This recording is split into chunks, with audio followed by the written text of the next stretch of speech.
buenas noches. Tres elementos antes de comenzar el Pentágono.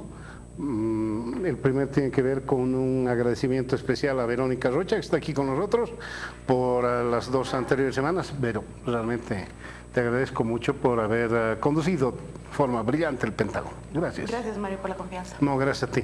Segundo elemento tiene que ver con alguien que decía que la comunicación, la charla es el peor de los malentendidos. Y en ese contexto quiero justificar por qué estamos tres únicamente acá. Y es que los textos que uno hace, si uno no usa comas o algunas cosas, termina enredándose. Habíamos anunciado a dos panelistas más, pero nos cruzamos en este asunto de uno del viaje, dos, no les explico más, lamento mucho, no van a estar los dos panelistas anunciados por un error de comunicación de nuestra parte. Francesco Zarate está con nosotros. Francesco, ¿cómo te va? Algo es algo. No, es todo, Francesco es todo en realidad. Sí. El tercero tiene que ver con el anuncio de una noticia lamentable por cuanto Alfonso Prudencio Claure, gran Pavlovich, periodista, Premio Nacional de Periodismo, columnista de varios medios de comunicación, murió en las últimas horas. Lo recuerdo yo en el marco de una columna que solía tener de radio, una columna de radio, y que llamaba a René Barrientos. A René Barrientos lo solía llamar. Florida 6011, quisiera hablar con René, parte de un tango, etcétera. Lo recuerdo en esa dimensión y lo recuerdo como un hombre de bien, lo recuerdo como, no sé si era el autor de un libro, Conversaciones en el Motel, haciendo una referencia a aquellas conversaciones en la catedral de Mario Vargas Llosa. De todas formas, pasa en la tumba de un hombre, de un periodista, un hombre íntegro, un hombre que se fue. Pasa en la tumba y a toda la familia el pesar a nombre de todo el panel del Pentágono. ¿De qué vamos a hablar hoy? Hoy vamos a hablar a iniciativa de Francesco, siempre Francesco tiene la iniciativa, de ver cómo está el calentamiento global político en nuestro país. Y es una buena oportunidad para hacer algunas reflexiones de lo que está pasando en este va a ser el del domingo 20 de octubre, va a ser el domingo número 33 que voy a cubrir elecciones. Wow. 33, es decir, uno podría decir con eso que he cubierto la elección del Mariscal Santa Cruz. No es verdad. Pero hemos empezado a cubrir, tener elecciones 33 domingos y no estoy contando, por ejemplo, subnacionales, no estoy contando algunos referéndums, no. Estoy hablando de 33 elecciones, comenzando aquella fallida del 78 con Pereda y el fraude, fue del 78, ¿no? El fraude monumental. Y después aquella posterior del 79, la del 80, que fue realmente uno de los hitos más negros para nuestro país, no la elección, sino lo que vino posteriormente con Luis García Meza Tejada, y después el 85, elecciones periódicas, hasta esta que vamos a tener el 20 de octubre. Siempre decimos, no sé si ustedes se acuerdan, que esta elección es muy importante. Sí, todas las elecciones han sido muy importantes, pero esta creo que es una de las más reñidas de la historia y una de las que nos pone a prueba a los bolivianos para seguir en la democracia o no seguirla. Por ahí mucha gente no va a compartir la idea que tengo yo en este instante, bienvenida a esa opinión, pero quiero destacar algunos elementos que vienen con esta elección. La primera de ellas es que no deberíamos tomar los bolivianos una decisión en base a la emoción, no tomar decisiones en base a la emoción y tener en cuenta que la persona que diga yo soy el rey, en realidad no lo es, está muy inseguro de aquello. Y además tener en cuenta al candidato que cumple su palabra, y tener la misma visión por allí de país. ¿Saben de quién estoy hablando al hacer estas cosas? de Game of Thrones. Lo he sacado de una página, es especialista en Game of Thrones, y estas cosas estaban allá en Game of Thrones y estamos jugando ya nuestro propio Game of Thrones, con algunos añadidos. Nunca vi la serial, pero tengo un añadido que en nuestro caso está molestándonos mucho, pero ha molestado en el caso del señor Trump con la señora Clinton, y en el Brexit en Inglaterra y en México también ha molestado todo esto de las fake news y de la intervención de las redes sociales en las elecciones. Dicho lo cual, podemos hacer el análisis que corresponda. Dale. Bueno, Mario, cuando conversábamos con Francesco Una al inicio de la semana, ¿qué tema se podía tratar ahora? Pues creo que había alguna claridad de que estamos realmente, bueno, yo creo que ha pasado una cosa y hay una fecha próxima que creo que permite establecer ya un escenario totalmente electoral. Los anteriores meses, hemos estado comentando varias veces acá mismo en el programa, de que era una campaña larga, etcétera, etcétera. Pero obviamente hay condiciones jurídicas y materiales que nos permiten entender que estamos ahora ya dentro de un escenario bastante electoral con nombre y apellido. El primero, que es jurídico, que tiene que ver con el cumplimiento del calendario electoral, creo que tiene que ver con que en 10 días, 11 días, el 19 de julio, las organizaciones tienen que inscribir todas sus candidaturas, que no es un dato menor. Yo creo que muchas... ¿Perdón, cuándo? El 19 de julio. Eso es en 11 días. 19 de julio, es todos los candidatos. Candidatos para Asamblea Legislativa Plurinacional. Quiero recordarle a la gente que Verónica Rocha supo trabajar, no sé, hasta hace unos 6 meses. Hasta hace un año. Hasta hace un año. Sí. En el órgano departamental. No, o en el nacional. Es decir, algo sabes del tema. Sí, esta dinámica de elecciones la conocemos bastante bien. Bueno, esa es una fecha bastante importante para en general la elección, porque se van a inscribir las candidaturas de diputados y senaturías y se tienen que presentar también los programas. Creo yo que esos son dos puntos dentro del calendario electoral nodales por dos situaciones. La primera, el programa. Siempre somos una sociedad y lo intentamos, siempre intentando hacer el deber ser, tratamos de ir a elecciones informados como debe ser, con deliberación, haciendo énfasis en las propuestas programáticas. Casi nunca lo logramos por nuestra cultura política. ¿Deliberación? Te estoy poniendo el ideal. ¿Qué es en este caso deliberación? Debate. Debate informado, debate en condiciones democráticas, no un debate simple. El programa se supone que debiera ser ese eje que permitiera a las y los bolivianos ir a votar el 20, mirando el programa más que el candidato, más que la promesa, más que el chisme, más que la emoción, etcétera. Casi nunca lo logramos por temas de nuestra cultura política, pero no por eso hay que dejar de ponerlo sobre la mesa y decir que ese es un ideal. Hay que ver qué dicen los programas, hay que conversarlos, hay que ponerlos sobre la mesa del debate y demás, incluso a reserva de que sepamos que la mayoría de la gente no lo leemos y vamos a votar por otras condiciones.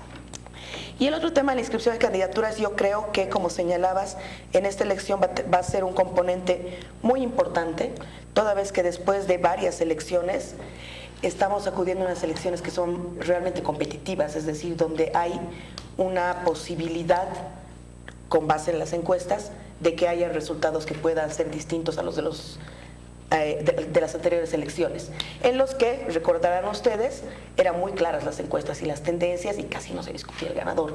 Hoy en día creo que la situación es otra y, por supuesto, mucho de la votación de la gente tendrá que ver con candidaturas, porque no olvidemos que hay muchas organizaciones políticas que pueden estar asumiendo que el movimiento al socialismo va a ganar nuevamente elecciones, pero que saben que la Asamblea Legislativa Plurinacional va a tener una reconfiguración que no es menor de cara a las siguientes elecciones y a los siguientes 5 años de gobierno. Entonces creo que es una fecha importante, creo que hay que conversar sobre esos temas, creo que las organizaciones políticas ya están poniendo sobre la mesa las fórmulas que quieren presentar para las candidaturas, porque obviamente esas van a ser muy importantes, creo yo.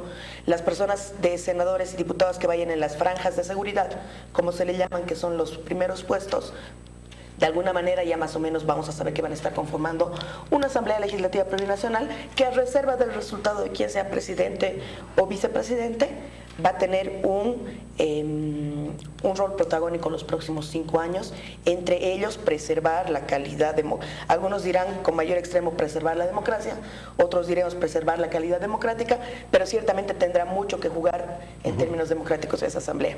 Y ese es un tema jurídico que ya estamos... Tengo una preguntita, a ver qué dicen sobre los candidatos. Sí.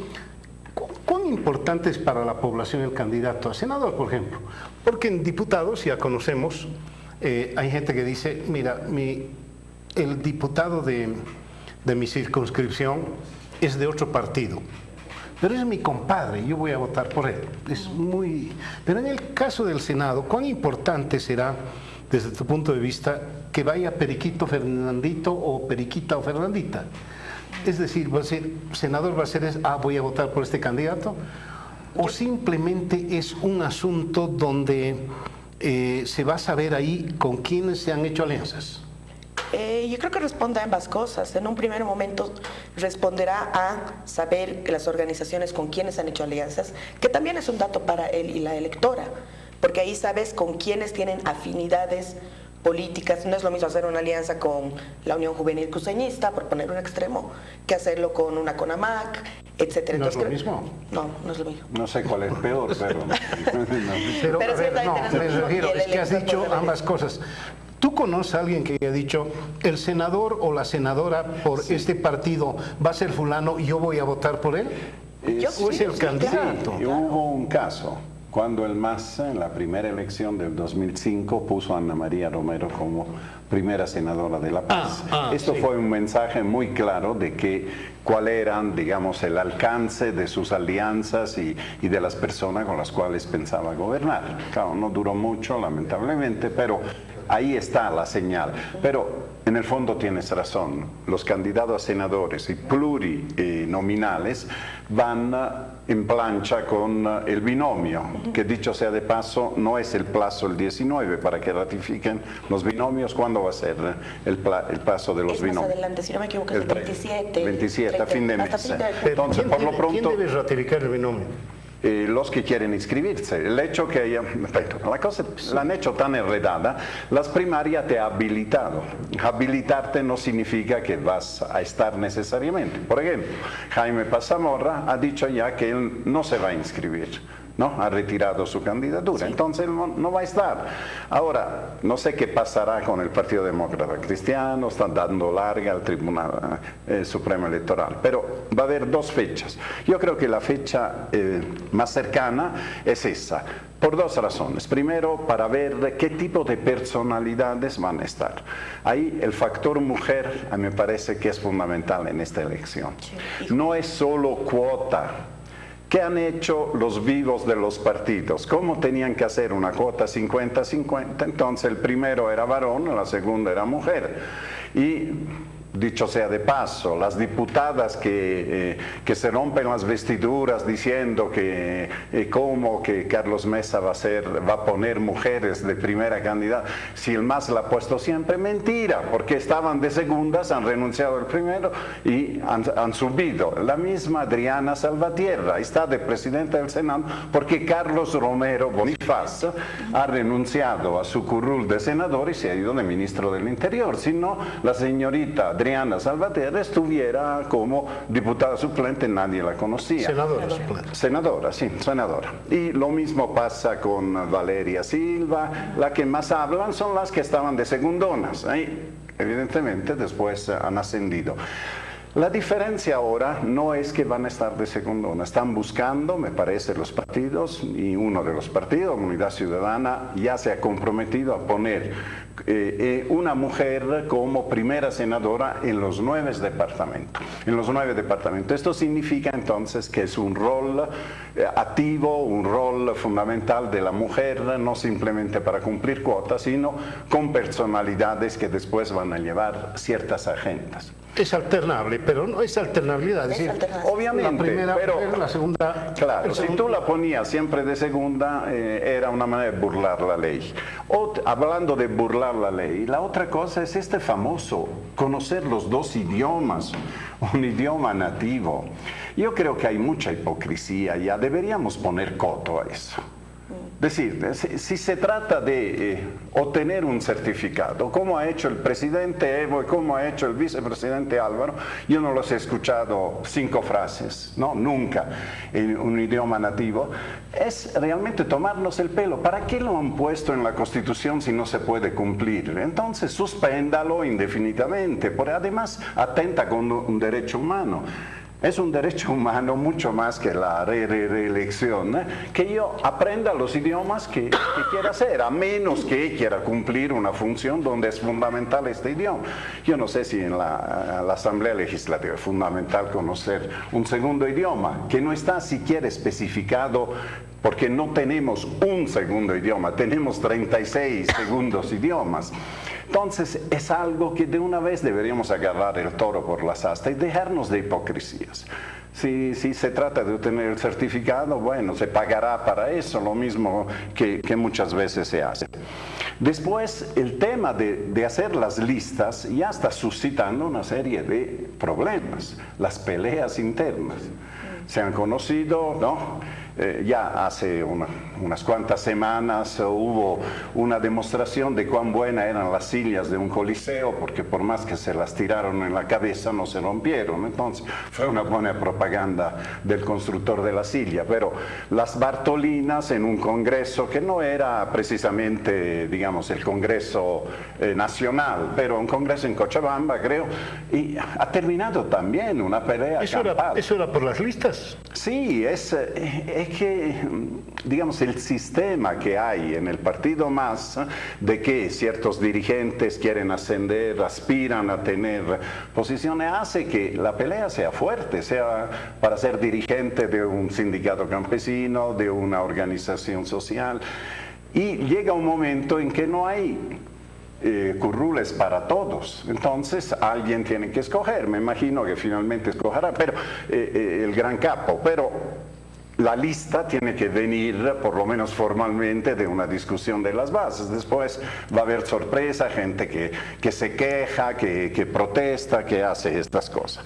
Las cuotas regionales también, ¿no? Son bien importantes. Los departamentos que creen que van a apoyar más a un cierto candidato pretenden tener, ¿no? Gente de ellos, tener más peso, por lo menos en la elección de los candidatos. Entonces va a haber una serie de elementos en esta conformación de las listas, especialmente que va a ser complicada, especialmente cuando hay alianzas. Si hay un partido que tiene 100 alianzas, bueno, esos se han aliado para algo, no se han aliado para aplaudir. Entonces quieren tener participación, por lo menos quieren contribuir a la victoria, qué sé yo, con su mejor gente, pero son 100 organizaciones que quieren por lo menos uno. ¿Dónde lo vas a colocar primero, segundo? Esta es realmente un arte, hacer la lista de candidatos. Y peor todavía en los pluri, digo en los uni, porque en los uni tú te juegas, ya no es tu candidato a presidente. Si hay un candidato del partido A, del partido B en una misma circunscripción, la gente va a escoger en función de las personas, muchos de ellos, algunos votarán por plancha, por lista, pero parece una candidatura a alcaldía en muchos casos, ¿no? Las promesas de los uninominales. Al margen de las promesas no son personalidades. Entonces, si tú pones gente de peso en el diputado para la zona sur o para el alto distrito tanto, etcétera, ahí tienes más chance de tener un diputado, y esto es seguro, porque el otro tienes que ir a la repesca de cómo se distribuyen los restos de la elección. Ahora, quedándome un poco en lo que señala Francesco, que son las candidaturas y los métodos de elección, es cierto que hemos conocido a través de los medios de difusión algunas anécdotas, informaciones que han ocurrido en el proceso que está llevando adelante el movimiento al socialismo. Y como bien señalabas, efectivamente es pues algo muy delicado, es todo un arte armar esas listas, pero yo creo que hay que distinguirlo e invitar a la ciudadanía a que mire un poco cómo lo están haciendo todas las organizaciones. En el caso del MAS, creo que tiene que ver un poco con que sus alianzas ya están hechas, ya existen desde hace mucho tiempo, van ellos con el con la CONALCAM, que aglutina a 5 organizaciones, y ellos ya saben con quién están aliados. Entonces, en el esquema de partido, que no lo son como un partido clásico, están teniendo otro tipo de dinámicas y de disputas para definir estas candidaturas. En el caso, y eso se informa en los medios de difusión, por lo menos cuando hay polémica. Entonces conocemos que algo está pasando ahí en el MAS. Sabemos también que el presidente y el vicepresidente han viajado a departamentos para construir el programa y ver candidaturas, etcétera. Se están moviendo cosas y lo vemos. En Comunidad Ciudadana entiendo que más bien tienen el proceso de alianzas. Están buscando alianzas y están sellando, es como un trabajo más de hormiga, creo, sellando alianzas en cada departamento, e imagino que esas alianzas no se conocen tanto por información de medios, pero yo imagino que esas alianzas están sujetas a también ir construyendo de una vez las candidaturas, lo cual sería lógico, pero es otra forma de hacerlo, ¿no? Luego, ¿qué está pasando con las otras organizaciones? Y ahí está el problema que el MAS va a capitalizar muy bien en esta campaña, es que no hay organización política por detrás. Podemos suponer, digamos, que el MNR, que es un partido que aún sigue vivo, no como hace décadas, pero aún tiene una estructura nacional, o lo mismo con Demócratas, que también tiene su estructura nacional, deben estar pasando cosas más de la usanza de los viejos partidos. Pero el caso del MNR sorprende más bien que su candidato presidencial salga de su número de WhatsApp y diga: ciudadano, escríbame si usted quiere ser candidato. Entonces tú no sabes si realmente van a utilizar la estructura partidaria o van a utilizar esta innovación que llama la atención de varias maneras, etcétera. De los otros partidos directamente. ¿De dónde sacas eso? Es verdad. Es decir, es verdad. Es muy curioso. Virginio Lema, que es el candidato presidencial, ha salido en un spot y ha dicho: este es mi número de WhatsApp, no lo voy a cambiar. Sí. Si tú, ciudadano, quieres ser, escribime por qué quieres ser, y así vamos a armar nuestras listas. Y habrán llamado gente. Habrá que ver cómo terminan sus candidaturas. Porque le voy a dar un par de datos. Son 4 senadores por departamento y 4 suplentes. Son 9 departamentos, y si no hago la gran vicepresidente, son 72 senadores que hay que elegir. 72 candidatos que hay que presentar. 72 candidatos que hay que presentar. Pero no estás obligado a presentar 4. No, sí, no estás obligado. Presentas un poco los que crees que vas a sacar, pero luego te sujetas a que pueda haber polémicas como la que tuvo Solvo, que presentó menos candidatos a nivel departamental, pero luego terminó ganando más y no había 2 curules, y bueno, fue todo un tema. Eso le pasó al MAS. Lo recuerdo. Exacto. Y en el caso de diputados son 130 diputados. Son 130. Hay que presentar 130 más diputados más 130 suplentes. Así es. Por cada partido. Por cada partido. Y esa es una cifra muy baja. Más o menos 200 asambleístas titulares, sí, y 200 suplentes. Y entonces 72. Ese es el asunto. Hay mucha gente que me ha asegurado que esta elección es de 2. Que dadas las encuestas y dada el sistema donde impares que se utiliza en el Senado, por ejemplo, en diputados también, pero en el Senado, es que tanto el MAS como Comunidad Ciudadana van a tener 2, no como hasta hace poco. En La Paz, por ejemplo, el MAS tuvo 4 senadores. Sí. 4. Y en varios otros departamentos, por eso pudo agarrar los 2 tercios. Pero en este caso, según los cálculos y las encuestas que están haciendo, van a ser 2 por cada departamento. Por ahí Santa Cruz puede llegar a 2-1-3, perdón. 2-1-1. Sí. 2-1-1. O Tarija, algunos lugares del oriente. La cosa es que tienen que presentar lista. Y ese es el punto más fuerte de las alianzas. A veces creemos que una campaña electoral es solo entre candidato a presidente y vicepresidente. Correcto. Pero en las circunscripciones uninominales, yo creo ahí va a haber también, ¿no?, una campaña bastante fuerte. Sobre todo si los partidos se atrevan a poner personalidades que realmente representen a ese barrio, gente conocida en la zona, en el barrio, ¿no? Conocida, competente, leal. Puede suceder también, como ha sucedido en la anterior elección, que haya dispersión de la oposición y todos, en varios que daban por seguros que iban a ganar, todos tuvieron más o menos el mismo porcentaje y el MAS se llevó el uninominal, ¿no? No se olvide que mantenerse un poco la tendencia en las encuestas, en el caso de Demócratas, que ahora es la Alianza Bolivia dijo no, en realidad tiene que ser milimétrica la elección de sus asambleístas porque sería su apuesta de los siguientes 5 años. porque ya sabes que por lo que te dicen las encuestas no tienes posibilidad de ganar, pero sí tienes mucha posibilidad y necesitas, siendo una organización a nivel nacional muy bien parada con la estructura, necesitas tener asambleístas a nivel nacional. Pero por supuesto necesitas que sean los más competentes, los más leales, porque serán las y los encargados de por 5 años hacer crecer esa organización de cara al país. Que has dicho muy bien parada, tiene 7%, Óscar. A nivel, nivel estructura. Yo creo que es indudable que Demócratas es después del MAS. Sí, quien tiene una cobertura nacional, hay que reconocer que tiene una cobertura nacional. Ahora habrá que ver, ¿no?, qué tipo de respaldo va a tener. Ahora sí. Es bien importante en el momento de elegir candidatos una destreza o un valor que tú has mencionado antes, que es la lealtad. No olvidemos lo que pasó con Unión Demócrata en la anterior elección. No se unieron Doria Medina, Unión Nacional, con los demócratas de Santa Cruz, se hicieron lista, pero cada uno puso sus propios candidatos. Entonces resulta que al día siguiente de la elección van a tomar los curules, todos los curules unidos de los demócratas de un lado y lo de Unión Demócrata, de Unión Nacional del otro.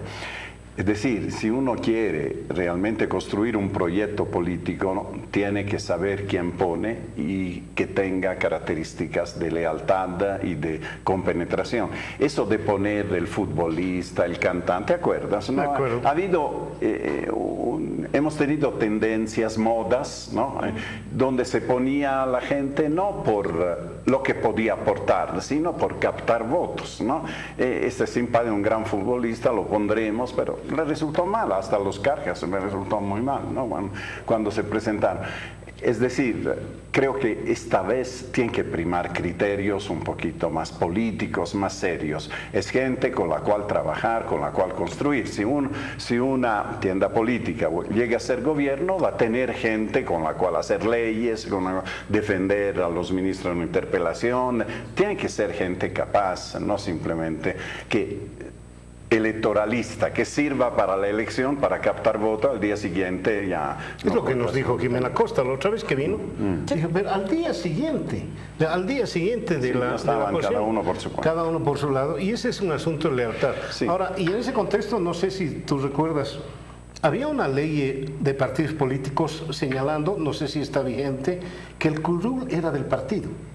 Esa tendría que haber sido la ley de partidos políticos, que ha sido abrogada totalmente por la nueva ley.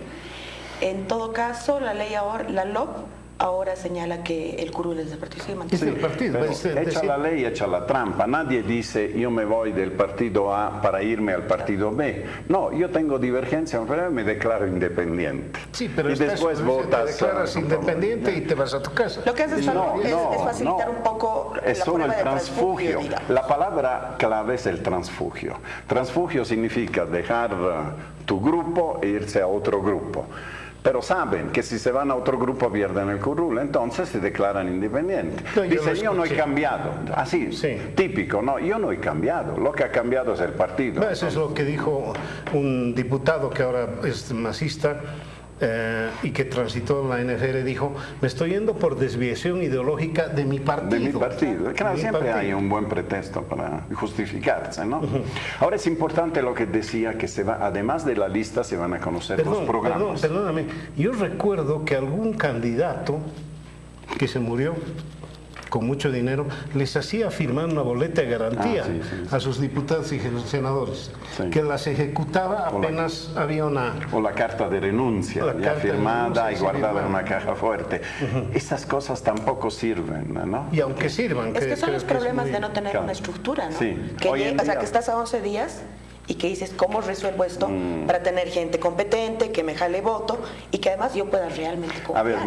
A ver, Mario, si tú necesitas hacerle firmar una carta de garantía a un diputado tuyo, mejor te lo cambies. Pon uno con el cual puedes confiar más. Si empiezas desconfiando de la gente o que todos se van a pasar a otro partido, por eso la elección tiene que ser realmente sutil, ¿no? Tiene que ser... claro, no te olvides aquella frase que me encanta traerla siempre a colación de Richelieu. la traición es solo cuestión de fechas, decía. Terrible. Y a propósito de fechas y tiempo, se nos ha cumplido el tiempo de la primera parte, debemos ir a un corte, luego seguimos.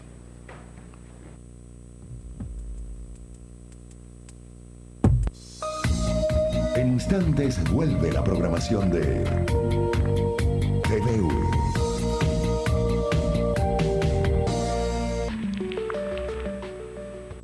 Carecer de libros propios es el colmo de la miseria.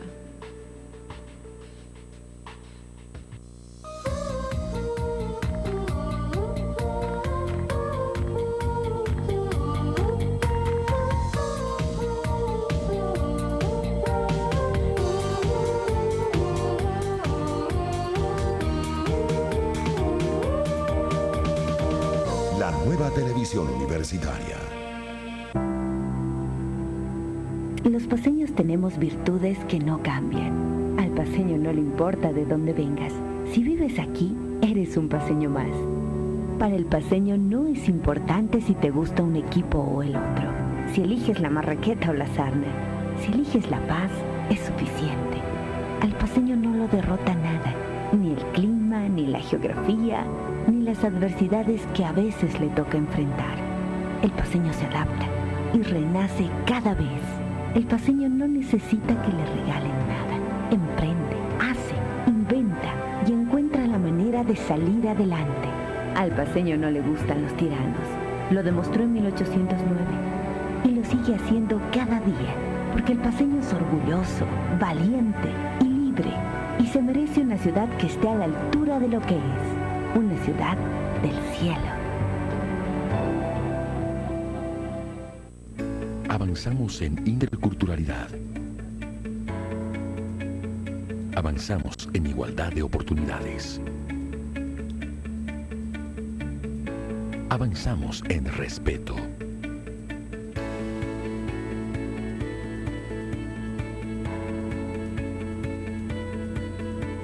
Avanzamos en dignidad. Avanzamos en ejercicio de derechos. Avanzamos en la construcción de una ciudadanía plena, sin racismo ni discriminación. Podemos hacer inversiones importantes como las que estamos haciendo. Hoy día vamos a entregar un conjunto de refacciones y de ampliaciones por más de $500,000 de bolivianos. Tan importante destinar recursos a la salud, a tener un buen sistema de salud. Podemos tener equipos de última tecnología, podemos tener una linda infraestructura, siempre lo hemos recomendado porque eso hace la diferencia y porque esa es la manera verdaderamente de brindar un servicio de salud de calidad a nuestra población.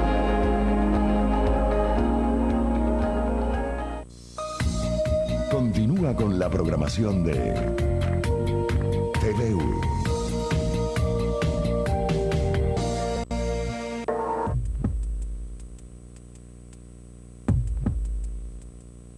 Bien, gracias. Seguimos en este pentágono triángulo hoy día. Estamos hablando del cambio climático electoral, a pesar que ya está ardiendo hace mucho tiempo, este calentamiento global electoral está ardiendo, y lo que vamos a continuar ahora hablando es de programas. Hay quien dice, creo que los chinos decían esto, el caos es una oportunidad. Donde ven un caos hay gente, o los japoneses creo, ven una oportunidad. Hay gente que lo hace y lo hace muy bien. Y hay gente que asegura que estamos viviendo un caos. Sí, no sé si es un caos económico, creo que no, pero tenemos un caos político producto de todo este asunto del 21F y de la presencia de Almagro, etcétera, etcétera. Es una oportunidad, si manejas bien las cosas, es claro que sí, una oportunidad, ¿no?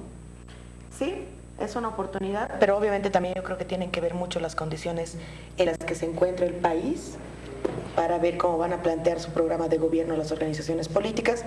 Y digo esto porque se reclama mucho, primero creo que hay que hacer una claridad y las organizaciones políticas tienen que tener esa claridad y decirlo de cara al país. Probablemente eso no ocurra por temas estratégicos. Pero si volvemos al 2005, el programa que planteó entonces el MAS era un programa cargado de mucha ideología, era realmente un giro ideológico lo que planteaba. Ellos decían, la república liberal está mal, nosotros vamos a buscar un Estado plurinacional, todo lo que después se terminó desarrollando en la Asamblea. No sé si con esa claridad, pero claramente era una pelea ideológica de pensar en meter al socialismo como una línea. Entonces la pugna en ese entonces era muy fácil de ponerla en términos de campaña, porque obviamente era totalmente antagónico a lo que estás haciendo. Tú ofrecías realmente cambiar todo de todas las maneras posibles, es decir, darle un viraje paradigmático a la justicia, a la economía, al Estado, etcétera, etcétera, y eso realmente es un insumo de campaña con el que quienes hacen campaña pueden trabajar con mucha facilidad. Al día de hoy, yo creo que las y los bolivianos tenemos otro tipo de sensación y el país estamos en otro momento. Me refiero a que en general hay una sensación de bienestar económico que puede estar mermando de a poco, desacelerándose de a poco, pero que en general está en las calles, la gente está trabajando, han habido años de estabilidad política, es decir, no sé realmente si la gente esté demandando un cambio paradigmático. Por lo tanto, quienes tienen que presentar programa la tienen más complicada, porque realmente a reserva de que quieran o no, en términos estratégicos tienen que presentar algo sobre una base de un país en el que la mayoría de las y los bolivianos por lo menos están meridianamente conformes al día de hoy. Por lo tanto, los cambios que pueden proponer en los diversos rubros y componentes de administración de Estado tienen que ser pues más tibios, entre comillas, o más moderados, porque obviamente la gente está conforme con varias cosas y sus inconformidades más bien en el caso de ser contrarios al gobierno del MAS tienen que ver con términos democráticos, que son muy difíciles. Que no es poco. No es poco, es más importante para algunas personas que para otras, pero como eje de campaña es complejo, porque obviamente siempre es un poco más fácil decir tenemos plata, tenemos carretera, tenemos caminos, por la forma en la que los bolivianos votamos y manejamos nuestra cultura política, que decirle, mira, es importante también tu libertad de expresión, es importante romper el autoritarismo, es importante que volvamos a dialogar. Esas cosas a veces son menos tangibles, más etéreas, porque obviamente hacen más a los valores de la sociedad. Entonces obviamente son ejes discursivos que son complejos para campaña. Entonces, en términos de programa, ahí tienen que tomar una decisión primero las organizaciones políticas, cuán viraje y cuánto viraje van a dar de algunas cosas, y de una vez ver si van a ser muy atrevidos con sus propuestas o van a ser definitivamente moderados, porque ciertamente creo que una propuesta ideológica no va a haber y el MAS va a poder cosechar mucho de ello, porque van a poder decir nosotros mantenemos una línea ideológica y yo creo que esa línea cada vez es más difusa, pero ellos van a poder decirlo de esa manera porque obviamente han construido estos últimos 12 años. Entonces la oposición tendrá que ser muy inteligente, muy estratégica para proponer programas que le digan a la gente, conmigo también va a estar seguro, porque ese es un poco otro de los ejes de campaña que se van a manejar, de nosotros sabemos gobernar, el resto no sabe gobernar. Entonces tienen que saber decirle a través del programa y de la campaña a la gente que la gente va a estar segura, que la estabilidad económica, la estabilidad política se va a mantener, pero que las cosas que molestan a la gente, que básicamente están en este eje democrático porque es el 21F, van a ser subsanadas y se va a ir recuperando las heridas que se han generado a nivel democrático. Claro, y no es solo, ¿no? El déficit democrático, es el déficit de justicia también. Claro. Es decir, hay muchos déficits que está dejando el MAS y concuerdo contigo, la oposición tiene que hacer hincapié en eso. Yo quiero decir dos cosas sobre los programas, Mario. Uno es que tener programas oficiales evita una serie de especulaciones que en boca de los adversarios políticos se vuelven, si este candidato va a quitar el bono, este candidato va a hacer esto, este candidato va a hacer... Hoy escuchaba en un programa de radio el mismo ministro de Minería hablar mentiras. Decir, Carlos Mesa cuando presentó su ley estaba en contra del IDH. Eso todo el mundo sabemos que no es así, que la ley de hidrocarburos que observó Carlos Mesa era por cuestiones muy precisas que se referían a yacimiento, a los campos pequeños, marginales, que hacen a la crisis que ahora está viviendo el sector. Pero no puede decir eso si uno en el programa dice no voy a eliminar el IDH. No va a decir, no, quieren eliminar el IDH. La segunda cosa es que los programas son como los presupuestos. y máxime con un gobierno como el del MAS, por una simple razón, que tú piensas que en las condiciones que conoces o a la cual te aproximas del país, y pienso en especial en la parte económica, porque en la parte de justicia yo creo que la oposición sabe muy bien dónde meter el cuchillo, pero en la parte económica los datos son totalmente alterados, hay una falta de información sobre eso, de manera que sobre lo que conoces tú presentas un programa, un presupuesto, digamos, pero si llegaras a ser gobierno, tú tienes que reajustar tu presupuesto a una realidad del déficit fiscal que ya son 4 años consecutivos y va creciendo mes por mes, a la realidad de los combustibles que en 4 meses hemos importado la mitad del dinero presupuestado para todo el año, en 4 meses. Es decir, solo es eso, no puedes hacer un programa quirúrgico que voy a atacar este punto, este aspecto. Un poco nos hemos aproximado hace 2 domingos, tú estabas de viaje, haciéndonos algunas preguntas de qué vamos a vivir. Estas son las preguntas que deberían estar en los programas. ¿Qué se va a hacer cuando los pozos de gas se agotan? ¿Sí? ¿Vamos a insistir en hacer más exploración? Por supuesto habrá que hacer, porque de eso todavía estamos en una transición, pero también hay que buscar, hemos discutido mucho esto, ¿no? Diversidades, ser atrevidos en otros campos, energías renovables, empleos, cosas, bueno, empleos nuevos, exportaciones no tradicionales. Algo de esto genérico puedes poner, pero recién lo puedes hacer cuando eres gobierno, porque ahí tiene los números reales. Y los números reales hoy en día apenas no lo conocen, la mayoría de la gente no lo conoce, por eso todos creen que estamos perfectamente con la economía, y no lo estamos. La verdad que no lo estamos, porque un déficit de ese tamaño y tan continuo no es bueno. Hay un cuerpo enfermo que es la economía. El tema pasa un poquito por el termómetro que tenemos económico en este instante, y el termómetro puede estar dando, como en este instante en la ciudad de La Paz debe estar con 4 grados, y la sensación térmica que tenemos en este instante aquí adentro, ¿no es cierto? Y la economía es básicamente sensaciones, confianza, básicamente, y creo que es complicado discutirle en este instante a Evo Morales el tema económico. Yo creo lo mismo. Sí, es complicado, por mucho que haya manejado esta economía, en realidad el piloto automático. Es la sensación que uno tiene, eso es lo que yo estoy viendo, es la sensación, señor, ¿usted está mal económicamente? No. Posiblemente no. Señor, pero usted va a estar mal el próximo año. Cuando llegue ese momento, cuando lleguemos a ese río, cruzaremos ese puente. Por ese instante es una situación así. Pero lo que tú estás planteando con el asunto democrático, de que la gente diga, ok, ya, bien, no hay mucha libertad de expresión, a pesar de que esté Espinosa diciendo las barbaridades que se le ocurre. Está bien, que los cocaleros no pagan un peso de impuestos, ni modo, que los del CONALCAM hacen lo que les da la gana, ahí está, porque la corrupción, algunos se han hecho, que el narcotráfico sí, pero económicamente estoy bien. ¿Eso alcanza?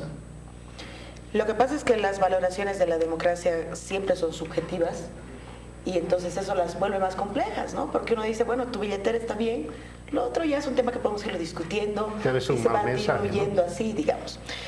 Pero eso lo pongo porque también creo, o sea, ese creo que es un escenario grande de cómo se deberían las decisiones que tienen que tomar las organizaciones para configurar programas. Pero también hay materias tangibles que creo que están en alarma roja frente a la ciudadanía y que son indiscutibles. Estamos hablando de corrupción, narcotráfico, violencia contra la mujer. Violencia contra la mujer, estaba pensando en algo más. Pero bueno, son como unos 3, 4 ejes que realmente el gobierno también se encuentra imposibilitado de decir estamos bastante bien, ¿no? Que a la población no le toca mientras no le toque.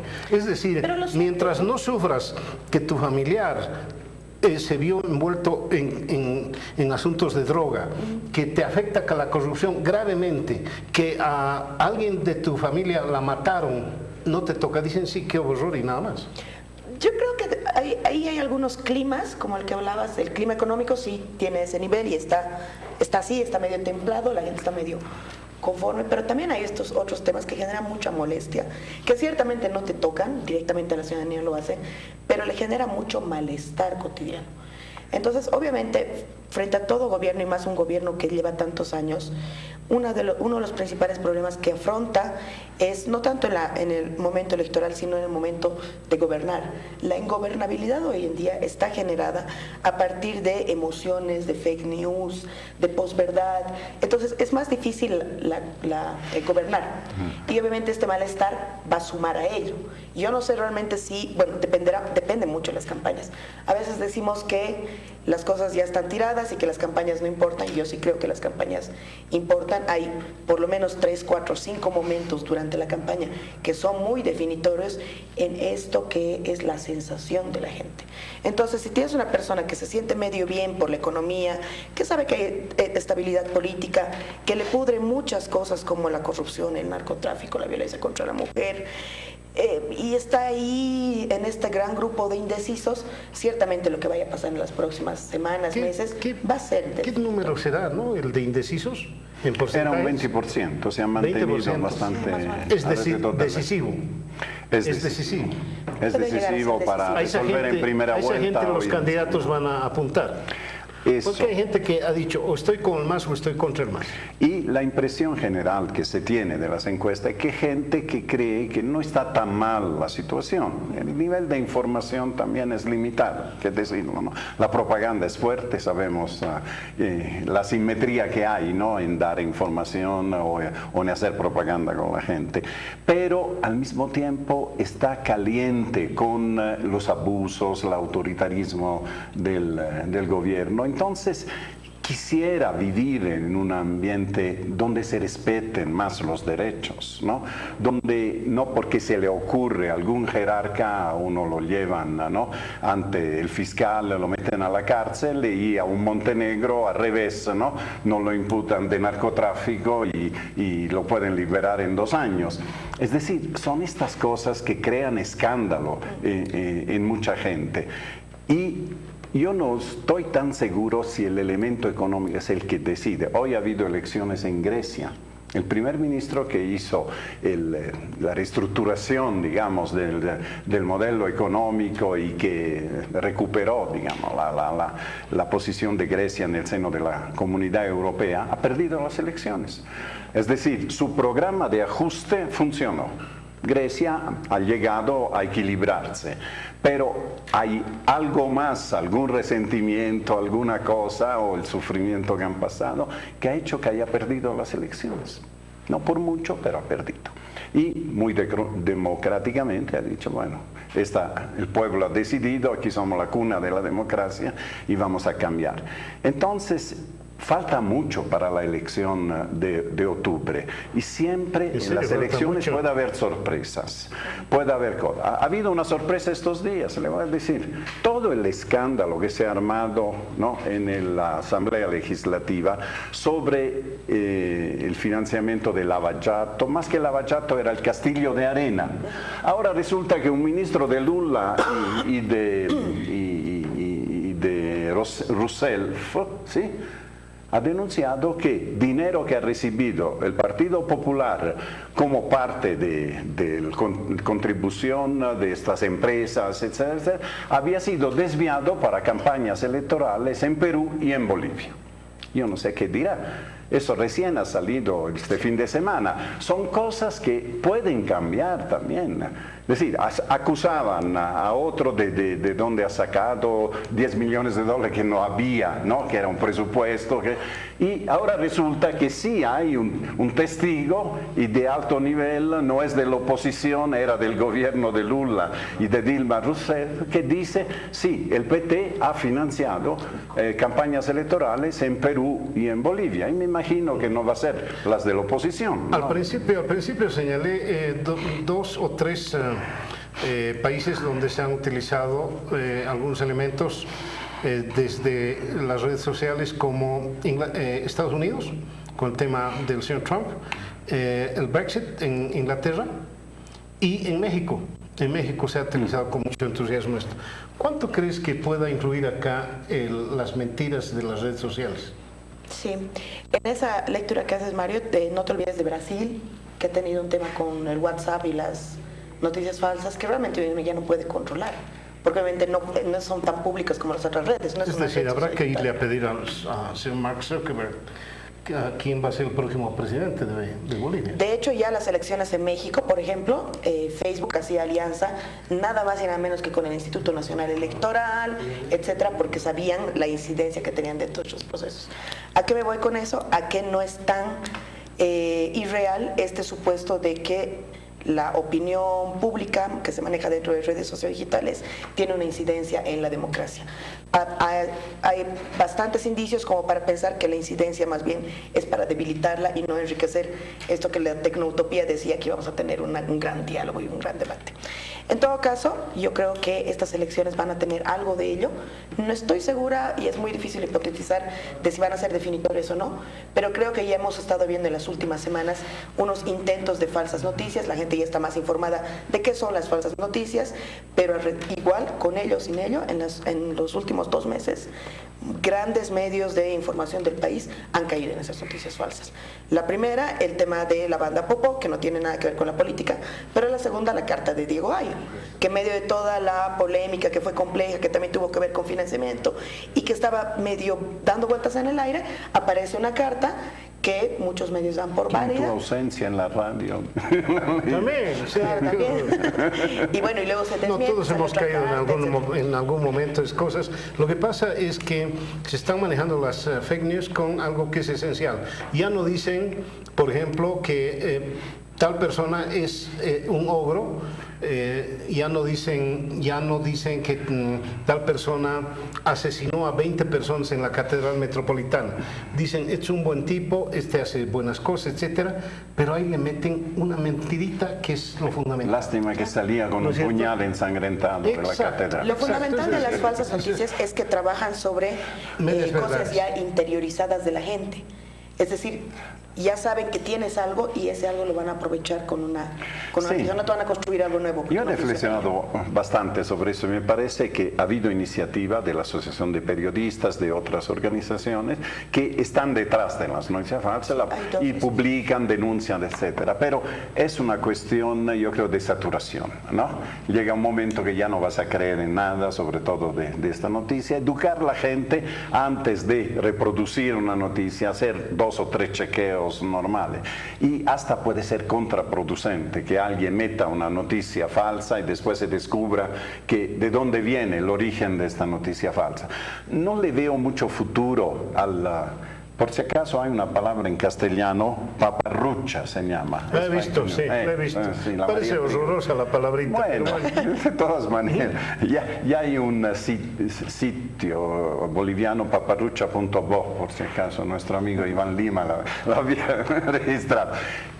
Pero no creo que es un poco una cuestión de moda, ¿no? La moda en este momento ha tenido éxito, pero al final va a caer eso. Lo que va a subsistir es que los candidatos, lo que ellos digan y que puedan debatir, ahí viene el otro tema que no vamos a tener mucho tiempo para hablar. La ausencia de debate, eso evita también los fake news, porque si yo te digo, Mario, tú has matado 3 personas en la catedral, me dice, bueno, demuéstralo. Yo no estaba ese día en la catedral, no. Yo sí creo que vamos a ver todavía varias cosas entre anecdóticas que terminan siendo terribles. Esto recién empieza, es terrible, y este Pentágono se acaba.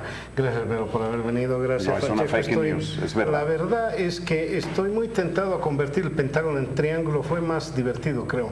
En todo caso, de todas formas, le agradezco a Adrián Álvarez en la producción del programa y a ustedes por habernos seguido. Será hasta el próximo domingo.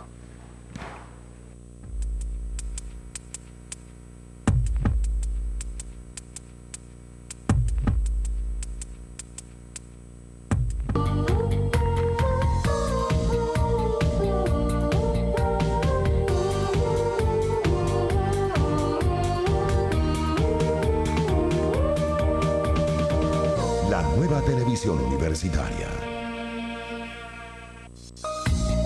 Continúa con la programación de TVU.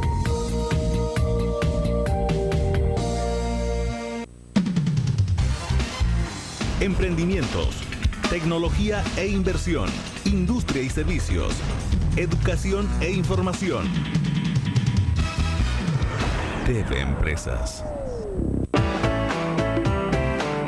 Bienvenidos a una nueva entrega de TV Empresas. Apoyamos tu emprendimiento, tu negocio o actividad comercial a través de un préstamo ágil y oportuno. Hoy en nuestro sector de inversiones y finanzas, Nayampi, financiamiento productivo comercial.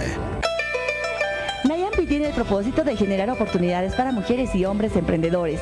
Hoy conocemos la experiencia de una cliente que se dedica a la artesanía típica de nuestra región, hecha por manos propias. Me siento muy feliz porque veo un trabajo dedicado y seguramente le toma mucho tiempo, además que son con diseños originales. Señora Rosemary, gracias por estar con nosotros. Es un trabajo manual que se realiza para llevar al exterior. No trabajo individualmente. De repente pido colaboración a algunas manos porque ya no me alcanza para terminar el trabajo final que realizo. Para poder apoyar esa actividad que tiene, ha solicitado un préstamo en Nayampi. Así es, me he informado mediante un medio de comunicación que estaban apoyando a los artesanos. Ya de esa manera me ha personado en una primera instancia para solicitar un crédito pequeño para poder comprar una máquina bordadora. Posteriormente he vuelto a requerir ese préstamo para conseguir un poquito más de capital y de material para seguir apoyándome y apoyar a otras personas también, ¿no?, con el trabajo. Muy bien, nos alegra mucho que hayamos llegado a muchas personas, tal es el caso de la señora Rosemary. Coméntenos, por favor, ¿cómo es el trato en Nayampi? ¿Cuál es la facilidad que le han dado? Uy, el trato es como en ningún banco. El año pasado ha sido una sorpresa de Nayampi, puesto que me hicieron llegar en la época de los Todos Santos. Esa es mi anecdótica, o sea, eso he llevado así, lo llevo en el corazón. De repente me invitan a participar allá y me invitan, me dan una bolsa de harina, o sea, todo para hacer las masitas en los días de Todos Santos. Ya, yo me he sentido tan beneficiada ahí porque ninguna institución nos ha brindado ese apoyo. No es un compromiso con la institución, puesto que ahora yo he comentado que sí se puede progresar con Nayampi. Y aparte de eso, que el capital o el dinero que se saca de esa institución sirve para duplicar, porque actualmente con eso he podido trabajar y para devolver se trabaja y se consigue así como por arte de magia. Nayampi cree en tu trabajo y en tu capacidad productiva, por eso te brinda su apoyo y la oportunidad de crecer y ganar. Visítanos en El Alto, zona Horizontes, esquina Guadalquivir. Contactos 796-83-206. Bueno, amigos, continuando la visita acá en el domicilio de la señora Rosemary Tarqui, como ella debe haber muchas mujeres también que se dedican a ciertas actividades productivas, tal es el caso, por ejemplo, de la artesanía. Yo me siento muy contenta y feliz de ser parte de esta familia que día a día va trabajando y apostando también por las mujeres bolivianas particularmente. ¿No es cierto, Marco? Así es, Gladys. Una vez más, ¿no?, haciendo el reconocimiento al buen trabajo, desempeño, puntualidad, responsabilidad que tuvo la señora Rosemary Tarqui Chipana. Señora Rosemary, felicidades, gran trabajo, una mujer artesana también que hace maravillas con su mano. ¿Qué le dice a Nayampi por este desprendimiento? Uy, una manera de incentivar y de seguir pues trabajando con Nayampi. Nayampi cumple. Bueno, amigos, nosotros nos vamos felices luego de haber apreciado